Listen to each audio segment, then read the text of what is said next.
Bom dia, irmãos. Paz seja convosco. Vamos continuar aqui nosso estudo em 1 Coríntios, agora sim finalizando a carta, né? Capítulo 16, estamos terminando essa primeira carta de Paulo aos Coríntios e aqui nós vamos ver algumas exortações sobre aspectos práticos e já finalizando, exortações finais de Paulo e alguns aspectos práticos da igreja, apenas isso. Então aqui no versículo 1 a 4, resumidamente, ele fala assim: quanto à coleta para os santos, fazei como ordenei às igrejas da galáxia. Quanto à coleta em favor dos santos. O que era a coleta em favor dos santos? Eles faziam realmente assim um recolhimento de oferta para ajudar os necessitados, mas não como uma coisa assim, como vou dizer, uma coisa meramente emergencial. Nesse caso, vamos dizer que sim, tem um aspecto emergencial, mas como parte daquilo que eles entendiam como modo de sua vida eclesial, modo de comunhão, na verdade. Porque nós lemos no livro de Atos que todas as coisas eles tinham em comum e que ninguém considerava nada como exclusivamente seu.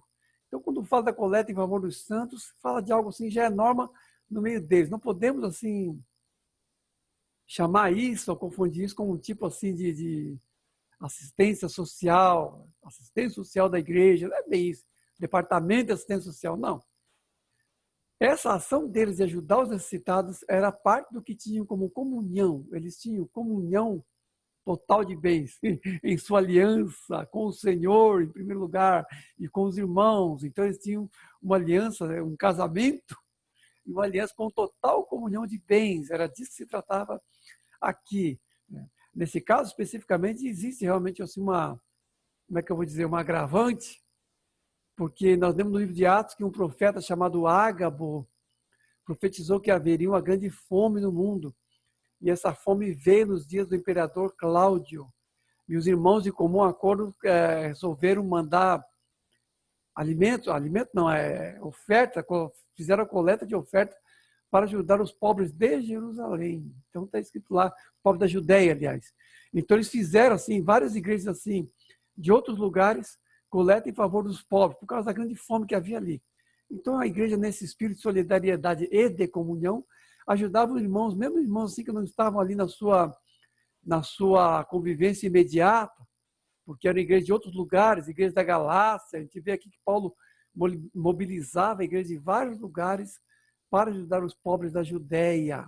Nós lemos lá em Romanos até que ele faz até um paralelo espiritual daquilo que os gentios tinham recebido da parte da herança dos judeus nas alianças com o Senhor e daquilo que em termos de troca, em termos de compartilhamento, eles deveriam assim compartilhar os bens materiais com os judeus, assim como tinham recebido os benefícios espirituais das alianças na qual eles estavam sendo incluídos nesse tempo. Paulo até faz assim uma aplicação espiritual disso. Então, nessa passagem, fala dessa coleta, já é uma norma em geral, e da comunhão e também especificamente da questão dos pobres da Judéia, a qual eles estavam auxiliando com essa coleta. E ele diz, fazei como ordenei, vão juntando. Então havia toda uma ordem, né? Havia toda uma deliberação, que nós temos que entender que eles tinham valores de comunhão. E as ações dele, nesse particular, eram baseadas nos valores de comunhão que havia entre eles. Era voluntário, não era coação, não havia nenhum tipo de coação. Tá? Se você não contribuir, você vai ficar doente, você vai pesar a mão, não tinha nada dessa bobagem. Era apenas cada um contribua segundo tiver proposto no coração, cada um contribua segundo aquilo que a sua prosperidade, enfim, cada um contribuía segundo o que podia. Não havia assim, nenhum tipo de forçação de barra, de coação nesse sentido. Não havia ameaça nem nada. Apenas aquilo devia ser realmente de coração. As pessoas tinham que fazer aquilo de coração, segundo o princípio, principalmente da comunhão. Isso é que tinha que ser o espírito da oferta. Sempre tem que ser o espírito da oferta. Tá? Então, no versículo 5 a 18, resumidamente, continuando aqui, ele diz assim: irei ter convosco por ocasião da minha passagem pela Macedônia.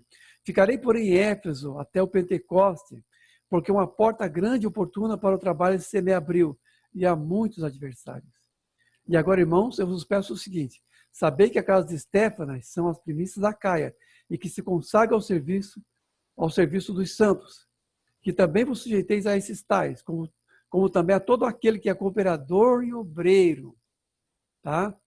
Então, quando Paulo está indo para lá, né, tratando desse assunto, ele para em Éfeso, porque ali se abre uma grande porta. Que porta é essa?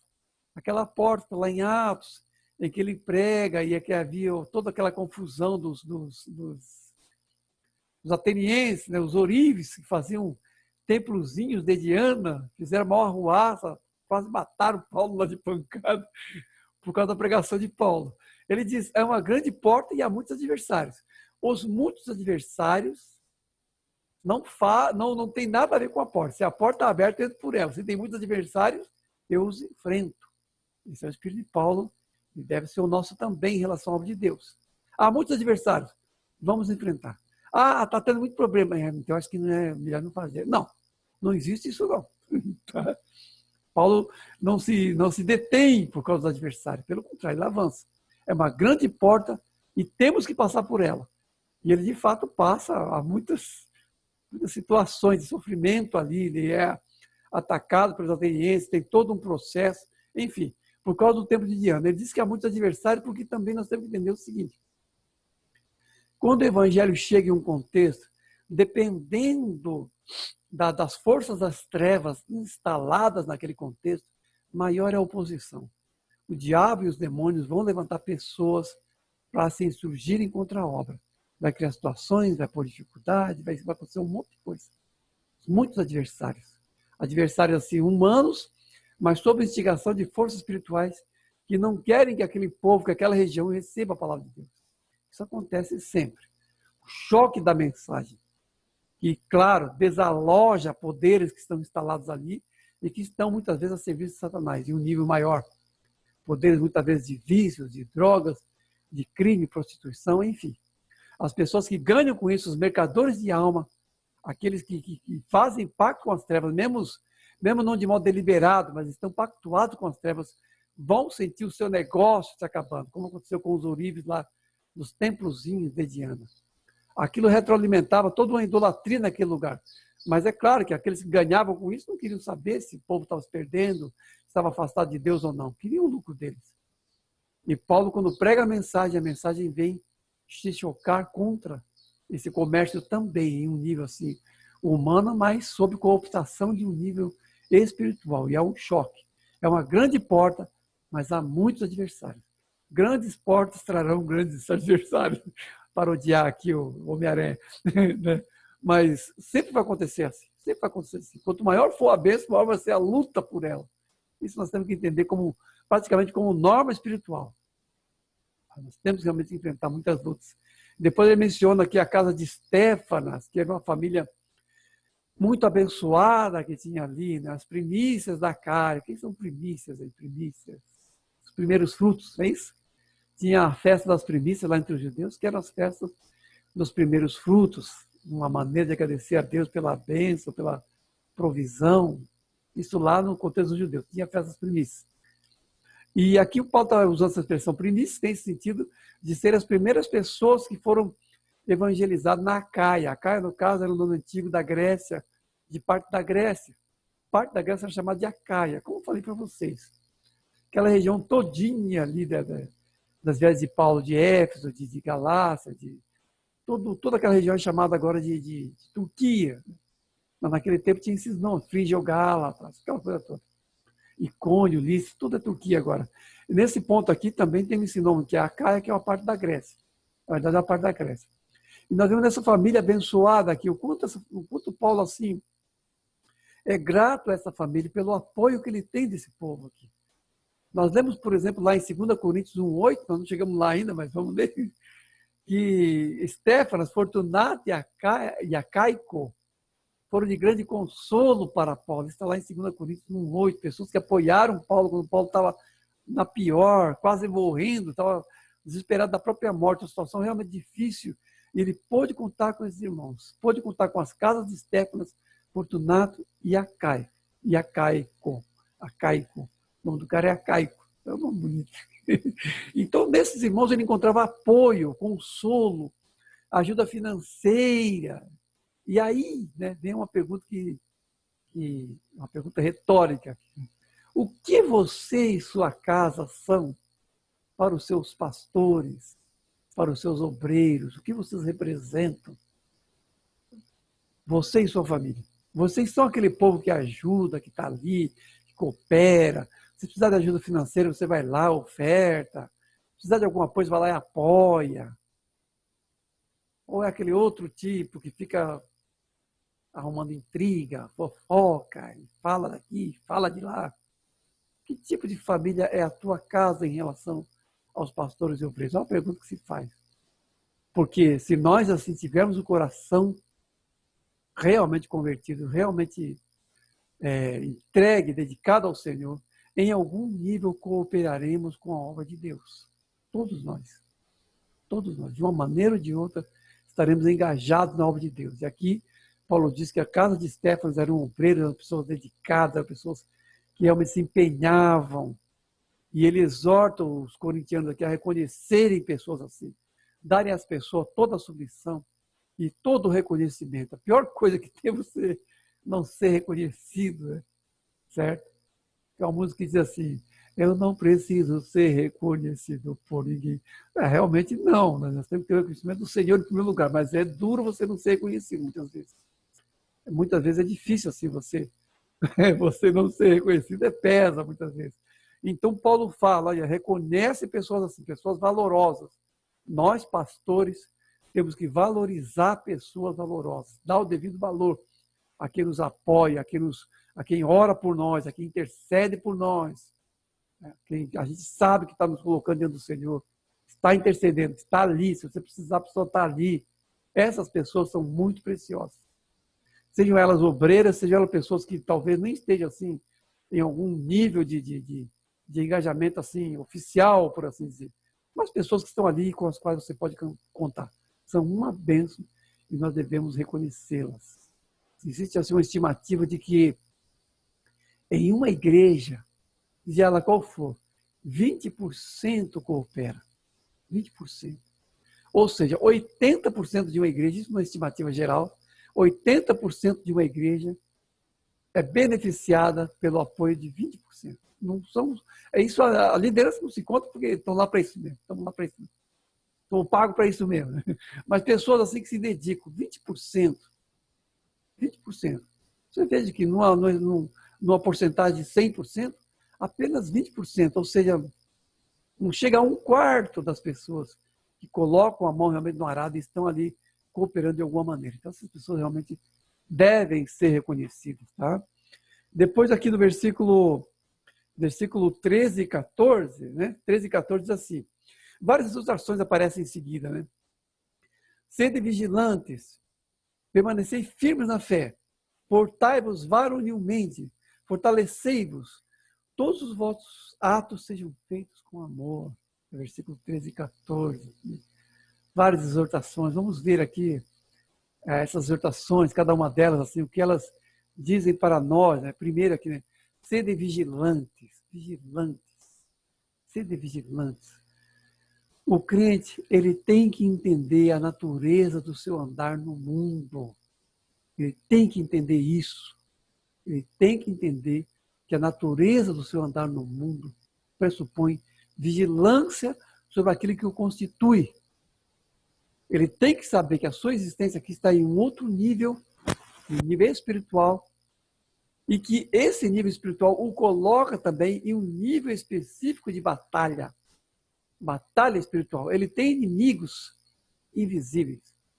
Ele tem inimigos ocultos nas estruturas. Ele tem inimigos ocultos no seu dia a dia, nos seus afazeres. Inimigos esses que muitas vezes podem até incitar coisas que estão nele mesmo. De repente uma fraqueza pessoal, de repente um desânimo, uma tristeza, que são coisas absolutamente naturais, mas que os inimigos espirituais podem tirar proveito. Então o crente, ele tem que vigiar sobre essas coisas, ele tem que vigiar e saber o nível de sua vigilância, saber que o nível de sua vigilância deve ser em relação aos seus sentidos espirituais, em relação àquilo que ele é e aquilo que constitui. Saber que ele está em uma arena hostil. Então, ele tem que realmente estar vigiando em oração, estar consagrando-se diariamente, lendo a palavra de Deus e fortalecendo em si mesmo tudo aquilo que o constitui ou que o faz crescer no Senhor. Esses são os objetos de nossa vigilância. Aquilo que somos, aquilo que nos faz crescer. Devemos ser vigilantes em relação ao que está em nosso redor, mas principalmente alimentando aquilo que nos constitui para que seja qualitativa a nossa vigilância, no seu verdadeiro âmbito. Em 1 Tessalonicenses 5, 6 a 8 diz: não durmamos como os demais, mas pelo contrário, sejamos vigilantes, sejamos sóbrios e vigilantes. Por quê? Porque a vinda do Senhor está próxima. Um grande juízo está para vir sobre esse mundo. E como as pessoas estão? Estão cuidando de suas próprias vidas, estão casando-se, dando-se em casamento, cuidando dos seus negócios, transando, futricando na internet, redinha social, TikTok, enfim. Estão aí, dormindo. Não durmamos como os demais. Não durmamos como os demais. Pelo contrário, sejamos sóbrios e vigilantes. Nós temos que ter uma postura diferente. Temos que entender a realidade da nossa volta e entender que aquilo que é norma para o resto do mundo não é a nossa norma. Temos que entender a nossa identidade e o que devemos vigiar a respeito disso. Temos que entender. Sejam vigilantes. Sede vigilantes, permanecei firmes, firmar-se naquilo que nos define. Firmar o nosso andar. Não ficar se detendo em desânimo, sei lá. Não. O nosso andar na fé tem que ser firme, tem que ser fortalecido, tem que ser firmado cada vez mais naquilo que nos constitui. Nós temos que entender isso. Nós temos que entender que temos que guardar o depósito da fé, aquele que nos foi confiado. Paulo fala, guarda o que é teu, para que ninguém tome a tua coroa. Permanecer firme no caráter, na santificação e naquilo que constitui também a nossa confissão de fé. As duas coisas. As duas coisas. Permanecer firme na doutrina, a doutrina sã, não se deixar levar por doutrinas novas e estranhas, mas permanecer firme naquilo que é a sã doutrina e também nos manter em santificação, que é o nosso andar na fé. Nos manter firme nisso. Recebemos isso, vamos guardar isso com unhas e dentes, com todas as forças do nosso empenho e da nossa consagração. Portai-vos varonilmente, também fala aqui, portai-vos varonilmente, não é isso? Portai-vos varonilmente. Seja corajoso. Até um termo assim que, se você for pedir desculpa por politicamente correto, você não traduz essa palavra, porque varonil aqui vem de varão. Então, portai-vos varonilmente é o seguinte, seja homem, tá? Seja macho. É isso. É claro que não é o sentido assim mundano da coisa, não é isso? Mas uma postura madura, postura de homem, andar como homem. É claro que isso é aplicado espiritualmente, né? Ah, mas pera lá, eu vou me portar que nem mulher, né? Como se for uma irmã. Mas não é, aqui é claro que está usando aqui a figura do homem, mas falando mais sobre a estatura firme, uma estatura amadurecida. Nós temos que ter uma postura madura em relação a tudo. É isso que o Paulo está dizendo aqui, na verdade, embora usando essa expressão aqui. Se portar varonilmente é isso, procurar ter uma postura madura em relação a tudo. Em relação às suas decisões, em relação às coisas que você faz. Seja maduro. Tenha a estatura de uma pessoa amadurecida. Portai-vos varonilmente, aceitando todas as responsabilidades. Entendem-se todas as virtudes e um caráter realmente renovado. Ser varonil. Ser varonil é isso. Ser assim, portar varonilmente é isso. Tá? Embora seja uma expressão assim, de certa forma tirada assim, mais de um espectro masculino, né? Mas significa isso, uma firmeza madura nas coisas de Deus. Se portar dessa maneira. Se portar. Ser uma pessoa grave, ser uma pessoa assim, de princípios, firme. Tá? Depois disso, fortalecei-vos, sede vigilantes, permanecer na fé, permanecer firmes na fé, né? Portai-vos varonilmente, fortalecei-vos. Essas orações são todas relacionadas, né, umas com as outras, podemos perceber isso aqui. Deuteronômio 31, 6 a 8 diz para o povo se fortalecer, se firmar, mas se firmar o quê? No Senhor e na força do seu poder. Quando a Bíblia fala fortalecer, não é fortalecer assim, no sentido assim, de coisa assim, mais assim, mental, vamos dizer assim, ter uma mente focada, não é bem isso. É mais fortalecer no Senhor, porque a nossa fortaleza está no Senhor, nossa fortaleza não está no nosso caráter, nossa fortaleza não está na nossa personalidade, nosso carisma, a nossa fortaleza está no Senhor. E essa firmeza, ela vem da nossa humildade e da nossa consagração, porque tanto quanto fomos humildes, tanto quanto fomos consagrados no Senhor, seremos fortalecidos nele. Fortalecer no Senhor é isso, a gente se consagrar ao Senhor, né? A gente realmente assim ter um caráter humilde, porque esse fortalecimento é fruto disso. Se fortalecer no Senhor é estar consagrado no Senhor, porque é uma força que vem dele e não do nosso caráter. Tá? Depois ele diz assim, finalizando, né, o versículo 14 aqui, todos os vossos atos sejam feitos com amor. Isso é, obviamente, ele já falou bastante do amor lá no capítulo 13, ele falou bastante do amor, já definindo bastante o amor, que é o amor ágape, né?